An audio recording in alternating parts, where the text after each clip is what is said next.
Every once in a while, the Lord will raise up a leader for special purposes.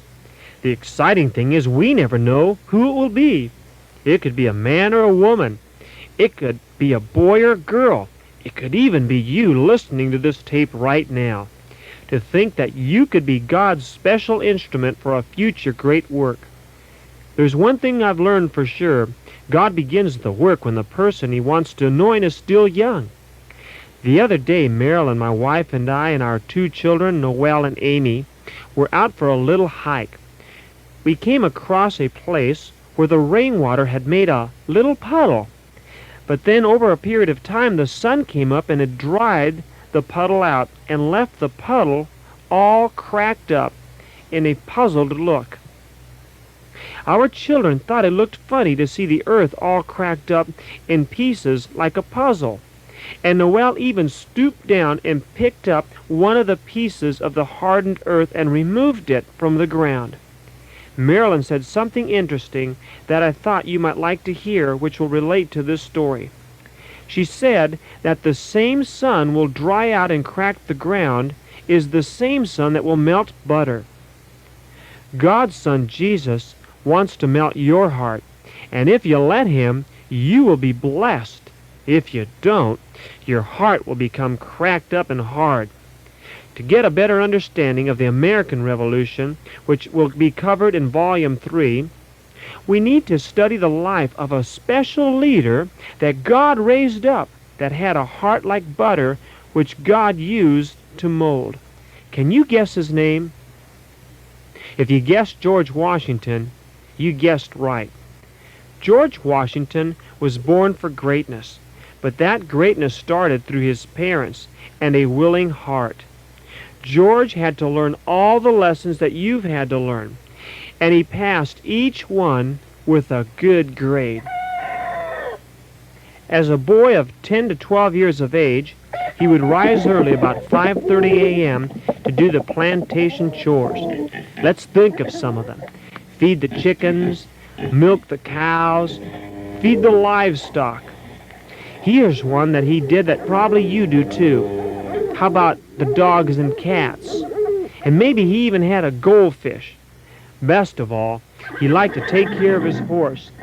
He would ride often, and he became quite good at it too. He had an older brother named Lawrence who helped to show him how to do certain things around the plantation that were a little more dangerous, like grinding tools and horseshoeing, chopping wood. His dad possibly had taught him how to hunt and shoot, and he trained himself to listen very carefully to instructions and to follow them, because if he didn't, he knew he could get hurt. By this time, you're saying to yourself, "Man, that sounds great. It's fun and exciting to me, and I wouldn't have to go to school either."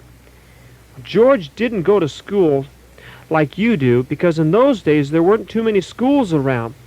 But he did like to learn. He was hungry to learn. And so with the help of his family, his pastor, and some schoolmasters that happened to live in the area, he would sit down and study.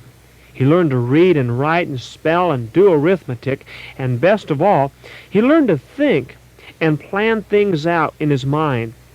Today, my little friends, children haven't learned to develop their mind to think things out. That's why many teenagers get hurt, because they didn't train their minds properly as children. So you can start by studying the Bible like George Washington. His dad and mom taught him the Bible and how to do right by using the Bible as a guide for life. Now, George wasn't perfect, and he got spankings for sure. And if he had a bad attitude after getting a spanking, he'd get another. By the time he was a young man, he was on the road to blessing. The Lord favored him and protected him because of an upright heart. Let's read about an upright heart in Psalm chapter 1. Happy are those who reject the advice of evil men, who do not follow the example of sinners, or join those that have no use for God. Instead, they find joy in obeying the law of the Lord. They study it day and night. They are like trees that grow beside a stream that bear fruit at the right time and whose leaves do not dry up. They succeed in everything they do. May you, my friend, be successful in everything you do, and may God bless your life as you serve Him.